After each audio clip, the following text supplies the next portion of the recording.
How's it going out there, everybody? We're moving right along here with our GGBO 2022 series here, and in this video we're going to be covering some of the more unique elements in this guitar's design, and that is the cavities. Firstly, when it comes to the electronics of a guitar, I've never really been a fan of the way that most knobs and switches look on the face of guitars in a standard layout. As a result, I wanted to try housing the knobs and the pickup selector switch on the side of the guitar instead of the face. This took some unique planning just in relation to the electronics cavity. Also, I wanted the knobs and the switch to essentially be hidden from the front view. So that ultimately required the creation of an additional cavity on the side of the guitar. The routing for this was a bit challenging to think through. Essentially, I purchased some heavy-duty square plastic tubing from Hobby Lobby to serve as the pattern for the outside of the cavity, and just super glued and taped that to the actual guitar body. I carefully measured out the depth that I would need for the knobs and the switch in order for them to be hidden, and started by clearing out as much of the material as possible with some Forstner bits.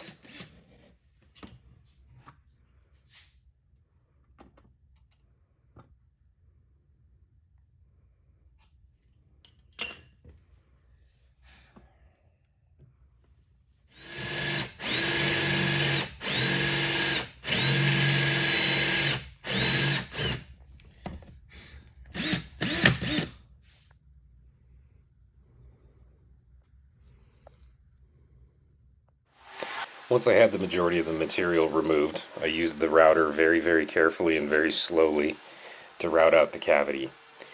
I don't recommend trying this. In the future, if I were to do this again, I have an alternative plan that would enable me to do this without routing this way. So we may cover that in a future video. However, I found that the key here was just to ensure that the router had good, consistent contact with the plastic, just to ensure that I was routing to a consistent depth.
Also, at the end, it was interesting to see just the different types of shavings that this created from routing downward into end grain.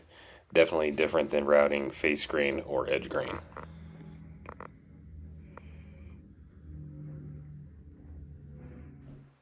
From there, I was able to specifically lay out the locations for the main electronics cavity. The main consideration here was that we needed to ensure that the edges of the cavity left us with about 1/8 of an inch between the inside wall of the cavity and the floor of the side cavity, just to ensure that the pots would fit correctly once we had our holes drilled. But once I had that laid out, I made the template for that and routed the actual cavity itself.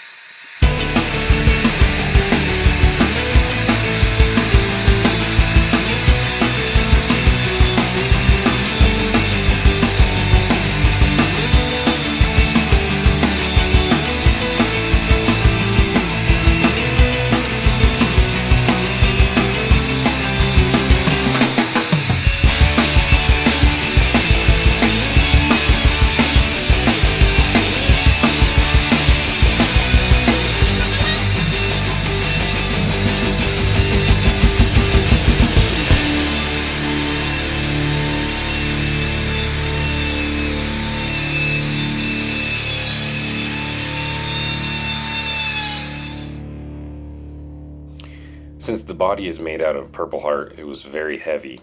As a result, I wanted to consider doing some weight relief on that.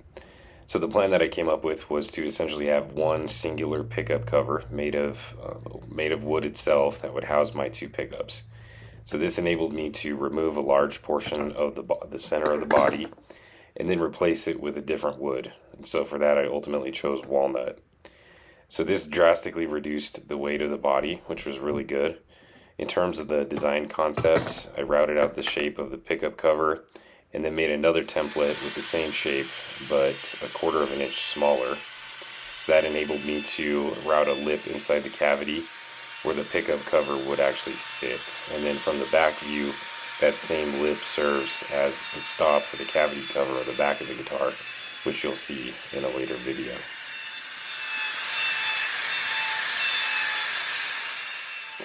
Lastly, these cavities took a lot of work just in terms of cleaning up the router marks and the different burn marks and things like that. So I used a variety of different sanding blocks to get those elements cleaned up. Used some scrap wood, erasers, dowels, and some other items just to get into all the little areas with sandpaper.